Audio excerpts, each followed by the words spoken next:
Why does God call this a sin and not that? There is an almost accusatory tone to some of these questions the world poses, as if accusing God of being arbitrary in his decision making.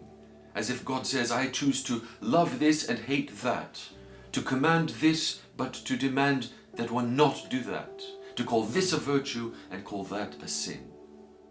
And why should we be made to follow the arbitrary decisions of God?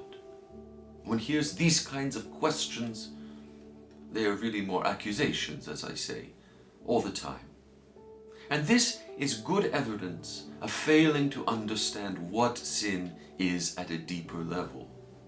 Because the Lord does not identify as sin simply something that he chooses in an arbitrary manner to dislike or to disapprove of. The Lord identifies as sin that which he, in his eternal wisdom and love, knows brings suffering to humankind. He calls this act sinful because he is well aware, far more than we might be or might ever be, that this action, this way of living or thinking or doing, ultimately brings pain and grief to his creature, which is not what he desires.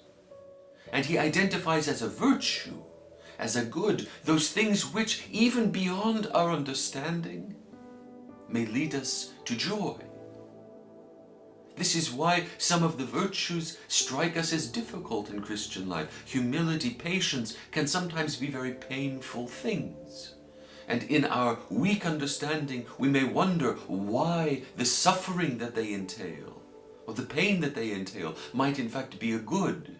But the Lord, with an understanding beyond ours, knows that these things ultimately lead to good and to joy. Whereas there might be other things which at a surface level, at an external level, might seem to us pleasant or joyful, and we might ask, why is this deemed sinful by the Lord? And yet the Lord sees beyond our vision, knows beyond our knowing, and knows that that path, that act, that deed, that leads to real grief and sorrow. And the Lord made us not for grief, but for joy, not for darkness, but for light. And all throughout the history of our race, the history of our life as his creatures, he has been showing us the path into eternal joy.